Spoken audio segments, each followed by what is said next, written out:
ഇമാമുൽ ഖല്യൂബി അവിടുത്തെ നവാദിറിൽ എഴുതുകയാണ്. ഒരു ബഹുമാനപ്പെട്ട സൈനുദ്ദീൻ മഖ്ദൂം റളിയല്ലാഹു അൻഹു ഫൈദുൽ ഹാഫിളിൽ എഴുതുകയാണ്. നബി സല്ലല്ലാഹു അലൈഹി വസല്ലം തങ്ങൾ ഒരു ദിവസം മദീനത്തെ ഖബർസ്ഥാനിലാണ്. അങ്ങനെ ഖബറാളികളെ സന്ദർശിക്കുന്ന നേരത്ത് ഒരു ഖബറിൽ നിന്നൊരു നിലവിളിയാണ്, അൽ അമാൻ അൽ അമാൻ അൽ അമാൻ മിൻ അദാബില്ലാഹ് യാ റസൂലല്ലാഹ്. അല്ലാഹുവിന്റെ റസൂലേ, എനിക്ക് രക്ഷ തരണേ, ഞാൻ ഖബറിൽ ശിക്ഷ അനുഭവിക്കുകയാണ്, എനിക്കൊരു രക്ഷ തരണേ. അൽ അമാൻ അൽ അമാൻ മിൻ അദാബില്ലാഹി യാ റസൂലല്ലാഹ് എന്നുള്ള നിലവിളിയാണ് കേൾക്കുന്നത്. നബി സല്ലല്ലാഹു അലൈഹി വസല്ലം തങ്ങൾക്ക് ഇതാരുടെ ഖബറാണെന്ന് അറിയില്ല. ഉടനെ സൽമാനുൽ ഫാരിസി തങ്ങളെ വിളിക്കുകയാണ്. ഞാൻ ചുരുക്കി പറഞ്ഞ് വേഗം നിർത്തുകയാണ്. ഓ സൽമാനെ, മദീന നിവാസികളോട് പറയണം, അവിടെ ഒന്ന് അനൗൺസ് ചെയ്യാൻ, അവിടെയുള്ള ആളുകളോട് വന്നിട്ട് ഈ ഖബർസ്ഥാനിലേക്ക് വന്നവരുടെ ബന്ധുക്കളെ ഒന്ന് സിയാറത്ത് ചെയ്യാൻ പറയണേ സൽമാൻ. അങ്ങനെ മദീനക്കാര് മുഴുവനും ഖബർസ്ഥാനിലേക്ക് വരികയാണ്. അവരവരുടെ ബന്ധുക്കളുടെ ഖബറിന്റെ അടുക്കലേക്ക് നീങ്ങുകയാണ്. ഇതാരുടേതാണെന്ന് ഐഡന്റിഫൈ ചെയ്യാൻ തങ്ങൾ പറഞ്ഞൊരു ഉപാധിയാണ്. പക്ഷേ ഈ ഖബറിന്റെ അടുക്കലേക്ക് ആരും വരുന്നില്ല. ഹബീബായ സല്ലല്ലാഹു അലൈഹി വസല്ലം തങ്ങൾ അവിടെ നിന്ന് അനങ്ങിയില്ല. ആരെങ്കിലും ഈ ഖബർ തേടി വരുന്നുണ്ടോ എന്നറിയാൻ അല്പം കഴിഞ്ഞപ്പോൾ ഒരു പ്രായമുള്ള ഉമ്മ വേച്ച് നടന്ന് ഇരുന്നും നടന്നും മെല്ലെ മെല്ലെ ഖബർസ്ഥാനിലേക്ക് വരികയാണ്. വന്നപ്പോൾ ഈ ഖബറിന്റെ അടുക്കലേക്കാണ് വരുന്നത്. ചോദിച്ചു, ഉമ്മ ഇതാരുടെ ഖബറാണ്? അതെന്റെ കരളിന്റെ കഷ്ണമായ മകന്റെ ഖബറാണ്. അല്ല ഉമ്മ, ആ മകൻ മരിക്കുന്ന സമയത്ത് നിങ്ങളോട് സംതൃപ്തിയിലാണോ? എന്റെ നല്ല മോൻ തന്നെയായിരുന്നു, പക്ഷേ അവൻ ഒരു ദിവസം മദ്യപിച്ചിട്ട് വന്നെന്നെ മർദ്ദിച്ചിട്ട് എനിക്ക് പരിക്കേറ്റിട്ടുണ്ട്. അതെനിക്ക് പുറത്തു കൊടുക്കാൻ കഴിയില്ല. ബാക്കിയെല്ലാം ഞാൻ അവന് വിട്ടുകൊടുക്കാം.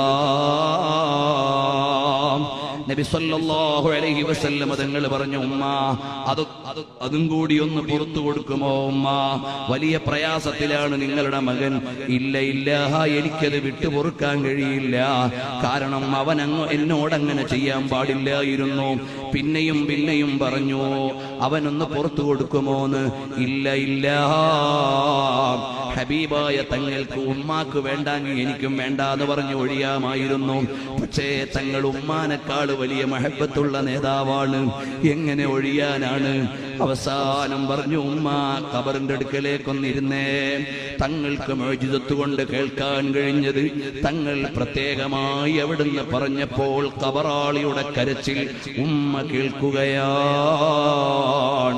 അൽ അമാൻ അൽ അമാൻ യാ റസൂലല്ലാഹ് മിൻ അദാബില്ലാഹ് അന്നാറു അൻ യമീനി വഅൻ ശിമാലി. എന്റെ നാലു ഭാഗത്തും തീയാണ്, ഞാൻ ഖബറിൽ ശിക്ഷിക്കപ്പെടുകയാണ്, രക്ഷ വേണേ എന്നിങ്ങനെ കരയുകയാണ്. കേട്ടില്ലേ ഉമ്മ, നിങ്ങളുടെ മകൻ ബേജാറിലാണ്, ശിക്ഷയിലാണ്. അവസാനം ഹബീബായ സല്ലല്ലാഹു അലൈഹി വസല്ലം തങ്ങൾ ആ ഉമ്മയോട് അഭ്യർത്ഥന നടത്തി. ഉമ്മാന്റെ പൊരുത്തം വാങ്ങിക്കൊടുക്കുമ്പോഴേക്ക് ഖബറിൽ നിന്നുള്ള മറുപടിയാണ്, ജസാക്കല്ലാഹു യാ റസൂലല്ലാഹ്, തങ്ങൾക്ക് അല്ലാഹു തആല പ്രതിഫലം തരട്ടെ, എന്റെ അദാബ് നീങ്ങിപ്പോയി. ശഫാഅതി ലിഅഹ്ലിൽ കബായിരി മിൻ ഉമ്മത്തി, എന്റെ ഉമ്മത്തിന് ശഫാഅത്ത് ചെയ്യുമെന്ന് പറഞ്ഞ നബി സല്ലല്ലാഹു അലൈഹി വസല്ലം തങ്ങൾ നമുക്ക് വേണ്ടി സ്നേഹം തരുന്ന നേതാവാണ്, നമുക്ക് വേണ്ടി ഔദാര്യം ചെയ്യുന്ന നേതാവാണ്. അതുകൊണ്ട് നമ്മൾ നബി സല്ലല്ലാഹു അലൈഹി വസല്ലം തങ്ങളെ ഇഷ്ടം വെക്കണം, പരമാവധി സ്വലാത്ത് ചൊല്ലണം, ഹബീബായ തങ്ങളുടെ സുന്നത്തുകൾ നമ്മളെ പ്രചരിപ്പിക്കണം, അവിടുത്തെ ജീവിതം പഠിക്കണം. ഒരൊറ്റ നേരത്തെയും നിസ്കാരം ഖളാക്കരുത്, മദ്യപാനികളോട് ചങ്ങാത്തം അരുത്, മദ്യപിക്കുന്ന പിരിക്കുന്ന സദസ്സുകളിൽ പങ്കെടുക്കരുത്. ആരെങ്കിലും അബദ്ധവശാൽ മദ്യം നുണഞ്ഞു പോയിട്ടുണ്ടെങ്കിൽ ഇനി അത് അടുക്കില്ല എന്നിവിടുന്ന് പ്രതിജ്ഞ ചെയ്യണം. അള്ളാഹുവിനെ ഓർത്ത് ജീവിക്കണം. എപ്പോഴാണ് മരണം വരിക എന്നറിയില്ല. സോഷ്യൽ മീഡിയകളിൽ നീ അരുതായ്മകൾ ചെയ്യരുത്. എന്തു ചെയ്താലും അറിയുന്ന ഇന്ന റബ്ബക ലബിൽ മിർസാദ്, അല്ലാഹു ആകുന്ന രക്ഷിതാവ് എല്ലാം നിരീക്ഷിക്കുന്നുണ്ട്, എല്ലാം അറിയുന്നുണ്ട്. എല്ലാ രഹസ്യങ്ങളും അറിയുന്നവനാണ്, എല്ലാ പരസ്യങ്ങളും അറിയുന്നവനാണ്. മരുഭൂമിയിൽ ഏകാന്തമായി ചലിക്കുന്ന ഉറുമ്പിന് ഭക്ഷണം കൊടുക്കുന്നവനാണ്. കടലിന്റെ അടിത്തട്ടിൽ ചലിക്കുന്ന മത്സ്യത്തിന് ഭക്ഷണം കൊടുക്കുന്നവനാണ്. കാട്ടിൽ കിടക്കുന്ന വന്യജീവികൾക്ക് ഭക്ഷണം കൊടുക്കുന്നവനാണ്. അതാ വാനലോകത്തെ നക്ഷത്രങ്ങളെ നിയന്ത്രിക്കുന്നവനാണ്. ഭൂമി ലോകത്തെ ഘടകങ്ങളെ നിയന്ത്രിക്കുന്നവനാണ്. കാലാവസ്ഥകളുടെ നിയന്ത്രണം നടത്തുന്നവനാണ്. എനിക്ക് ജീവൻ തന്നവനാണ്. എപ്പോഴും അവന് തിരിച്ചു വിളിക്കാൻ അധികാരമുള്ളവനാണ്. ആ അല്ലാഹ് എന്ന ചിന്തയിൽ ജീവിക്കണം. തഖ്വയോടെയാകണം. അല്ലാഹുവേ, ഞങ്ങൾക്ക് നീ മാപ്പ് തരണം റഹ്മാനേ. തഖ്വയുള്ള ജീവിതം നൽകണം റഹ്മാനേ. ഈ നല്ല മജ്ലിസിൽ വെച്ചൊരു 10 സ്വലാത്ത് ചൊല്ലിയിട്ട് നന്നായി നമുക്ക് ദുആ ചെയ്യണം. അല്ലാഹ്, ഞങ്ങളിൽ നിന്ന് വന്നുപോയ പാകപ്പിഴവുകൾ വിട്ടുവീഴ്ച ചെയ്ത് ഇനിയുള്ള ജീവിതം സംശുദ്ധമാക്കി മരിക്കുന്ന സമയത്ത് സ്വർഗത്തിന് പറ്റുന്നൊരു മരണം നൽകി നിന്റെ ലിഖാഇന് പറ്റുന്നവരാക്കണം അല്ലാഹ്.